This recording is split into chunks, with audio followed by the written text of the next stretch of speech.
बेटा हम कर रहे हैं क्वेश्चन नंबर 4, 24.1 का सवाल है, prove that the line segment drawn through the mid point of a side not sides. इस बात को गौर से देखें, सवाल समझ कर करने की कोशिश करें। Through the mid point of a side of a triangle and parallel to another side, जो कि पैरेलल हो रही है किसी दूसरे साइड के, बाइसेक्ट द थर्ड साइड। सवाल बहुत आसान है, अगर आप थोड़ा सा जहन लगाएं। एक नॉर्मल ट्राइंगल हमने ड्रॉ किया है starting from A B and C. ये डायग्राम हमें खुद ड्रॉ करनी है सवाल देखकर। Prove that the line segment drawn through the mid point of a side, A से बी ये हमारी फर्स्ट लाइन थी, तो हमने क्या किया, इधर ही से मिड पॉइंट ले लिया। ये सपोज करें मैंने ये लाइन को बाइसेक्ट किया है मिड पॉइंट से of a side of a triangle, mid point of a side यानी सिर्फ एक साइड से हमने उसे बाइसेक्ट किया of a triangle and parallel to another side. आप देखें ये वाली लाइन इस लाइन के पैरेलल हो गई है automatically according to question. Bisect the third side, जब आप इधर से बाइसेक्ट करके इधर लाएंगे तो ये दो इसके पैरेलल है और इसके सामने वाले के एक और जगह वो बाइसेक्ट कर रही है सेम साइड पे। ठीक है, आपको यही बात प्रूफ करनी है। इसको देख के हमने सबसे पहले लिखना है गिवन, जो मैं लिखने जा रही हूँ। बिस्मिल्लाहिर्रहमानिर्रहीम।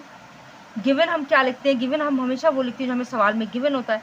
इन a triangle A B C, in triangle A B C, जो कुछ मैंने आपको बताया वो मैं लिखने जा रही हूँ। P Q is the line segment, P Q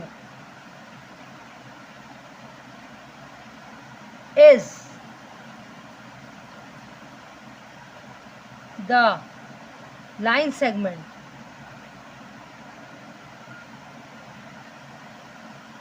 which cuts, जो काट रही है, सही है। ए बी को भी और ए सी को भी, ए बी एंड ए सी, सही है। Eight there mid points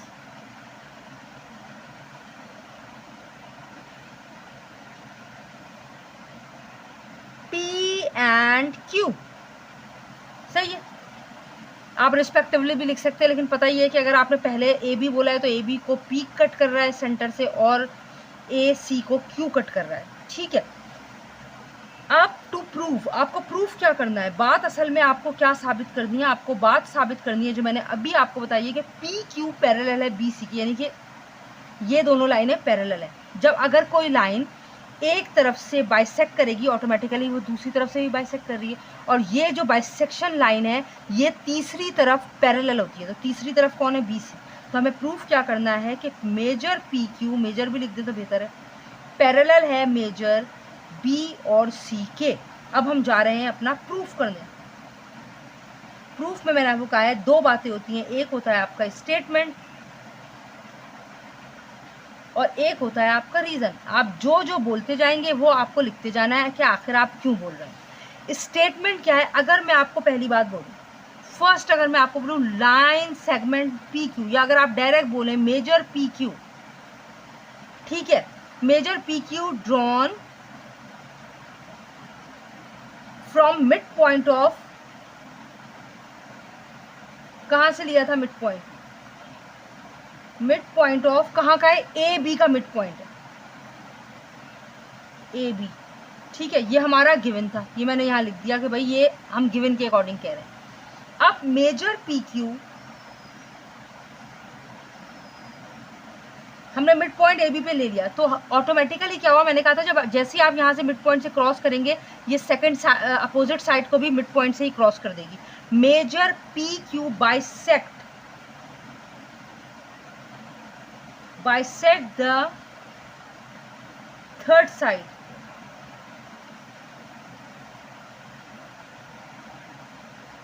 bisect the third side of A C. A C है ना थर्ड साइड, ये सही है।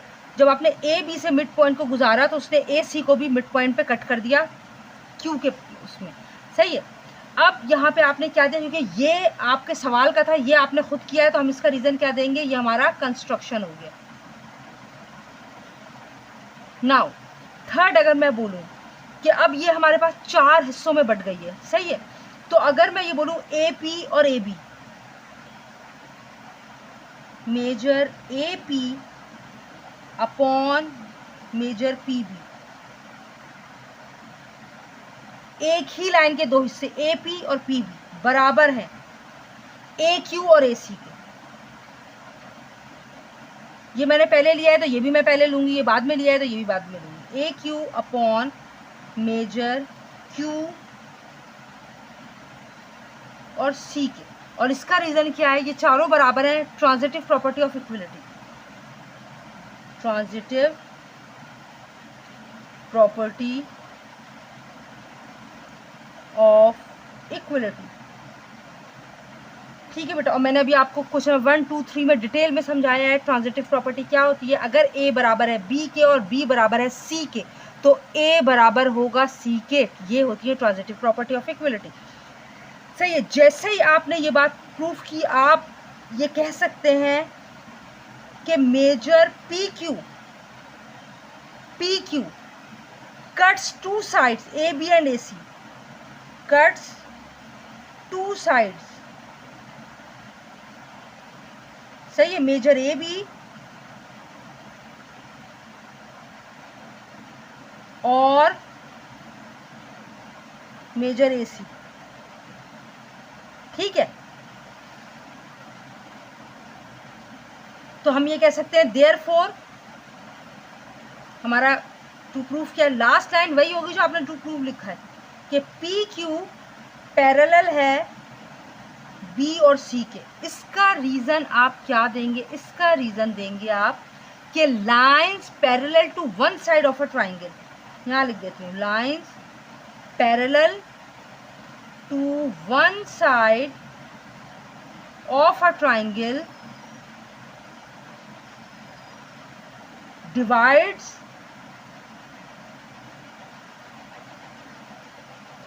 other sides। और अल्हम्दुलिल्लाह आपने ये भी प्रूफ कर दिया। और यहाँ मैंने लाइन नहीं ड्रॉ की है, आप वेट करें मैं ड्रॉ करती हूँ। चलिए जी, मैंने ड्रॉ कर दिया, मुझे उम्मीद है कि ये आपको समझ में आ रहा होगा। ठीक है बेटा, अब अगर हम देखें तो मैंने बहुत आसान तरीन लफ्ज़ों में आपको समझाने की कोशिश की है। Prove that the line segment drawn through the mid point of a side, single side की बात हो रही है। आपने एक साइड ले लिया, ए से बी यहाँ था, यहाँ पे ले लिया आपने side of a triangle and parallel to another side, ये पैरेलल हो रही है इस साइड के, बाइसेक्ट द थर्ड साइड, तीसरे साइड को बाइसेक्ट कर रही है। सही है, प्रूफ क्या करना है, पैरेलल टू अनदर साइड, जब बाइसेक्ट होगी तो वो किसी दूसरे साइड के पैरेलल होगी। ओके फाइन, यही आपको प्रूफ करना है जो हमने स्टेप बाय स्टेप सॉल्व किया। उम्मीद है आपको क्वेश्चन नंबर 4 समझ में आया होगा। Now moving to question number 5 which is the last question of exercise 24.1। चले बेटा, क्वेश्चन नंबर 5 क्या है, prove that the line which divides the non parallel sides. सही है, non parallel sides of a trapezium proportionally, proportionally मतलब 4 हिस्सों में, 1 2 3 4। ठीक है, इस parallel to the third side, वो तीसरे साइड्स के पैरेलल होगा। अब आपने क्या किया, एक ट्रेपीजियम ड्रॉ किया, ए बी सी डी, ये मैंने ड्रॉ कर दिया। अब मैं अकॉर्डिंग टू द क्वेश्चन अगर करूँ तो, और ये मैंने लाइन को बाइसेक्ट कर दिया। अब ये लाइन आप खुद देख सकते हैं ए और बी के भी पैरेलल है, और यही लाइन डी और सी के भी पैरेलल है, और ये लाइन ए और डी को बाइसेक्ट कर रही है पी से, और बी और सी बाइसेक्ट हो रहे हैं क्यू पर।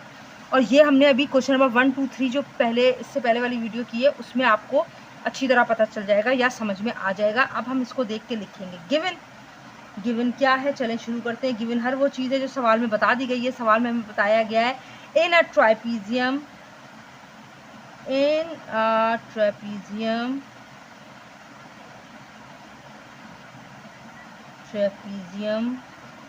ABCD, उन्होंने हमें जो बातें बताई हम वो लिख रहे हैं। द लाइन एक्स और वाई, लाइन एक्स और वाई, ठीक है, एक्स और वाई क्या कर रही है, divides AD at P and BC at Q। ठीक है बेटा, ये हमारा गिवन हो गया। रिस्पेक्टिवली भी लिख लें आप, तो मर्जी है ना लिखें। रिस्पेक्टिवली का मतलब होता है लाइन ए डी पहले हुई है तो पी और क्यू में पी के साथ है ए डी, देख लें, और बी सी बाद में हुई है तो क्यू बाद में है, तो बी सी जो है वो क्यू बाइसेक्ट कर रहा है बी सी को, ठीक है। गिवन के बाद हम लिखेंगे टू प्रूव, हमें क्या प्रूफ क्या करना है, वो हमसे कह रहे हैं कि भाई वो पैरेलल होगा, तो अब कौन पैरेलल होगा, हमने काटा है ये एक्स वाई, एक्स और वाई पैरेलल है, ठीक है, किस पर, एक्स वाई पैरेलल है ए बी पर भी, और एक्स वाई पैरेलल है सी और डी पर, ठीक है। अब हमें अपना प्रूफ देना है, प्रूफ में हमें दो बातें करनी है, एक है स्टेटमेंट, एक है रीज़न। जो हम बोलते जाएंगे उसका रीज़न भी हमें देते जाना है। सबसे पहले अगर मैं आप बोलूं, मैं कहूं कि X Y cuts A D, X Y cuts A D at P, X Y cuts B C at Q. X और वाई ए और डी को पी पे काट रही है और बी और सी को क्यू पे काट रही है, हमने लिख दिया, और ये हमारा गिवन है, ये भी गिवन है और ये भी हमारा गिवन है, ठीक है। नाउ मूविंग, अगर उसने काट दिया तो ये लाइन चार हिस्सों में बट गई, कौन से चार हिस्सों में बट गई अभी हम देखते हैं। अगर मैं लिखूं measure D P upon measure A P, D P और ए पी एक हिस्सा एक साथ बराबर हो गए हैं, क्योंकि हमने डी पी पहले लिखा है तो हम सी क्यू पहले लिखेंगे, measure C Q upon measure Q B, या बी क्यू लिखना है आप जो, सही। और आपका रीज़न क्या है, ट्रांजिटिव प्रॉपर्टी ऑफ इक्वलिटी, इसके अलावा क्या होगा, by transitive property of equality, ठीक है बेटा। उसके बाद आप ये कह सकते हैं कि एक्स वाई ए और बी के भी पैरेलल हो गए, एक्स वाई सी और डी के भी पैरेलल हो गए। जब ये चीज़ें बराबर हो गई तो अब पैरेलल भी हो गया automatically, X Y parallel to A B and X Y parallel to C D, सही है। और इसका रीज़न क्या है, because A B parallel to D C, सही है। और ये आपने प्रूफ कर दिया। अल्हम्दुलिल्लाह, अल्लाह की मदद से, रहमत से, करम से बड़ी शुक्रगुजार हूँ उसकी कि 24.1 जो है वो हमारी ख़त्म हो गई है। कुछ नंबर 1, 2, 3 की वीडियो पहले मैंने शेयर कर दी थी, कुछ नंबर 4 और 5 की मैंने अब शेयर की। अपना रिव्यू ज़रूर दीजिएगा कि किस तरह आपको समझ में आई, कैसा लगा। Thank you so much. 24.2 के साथ जल्दी हाजिर होंगी। बहुत शुक्रिया। अल्लाह हाफ़िज़।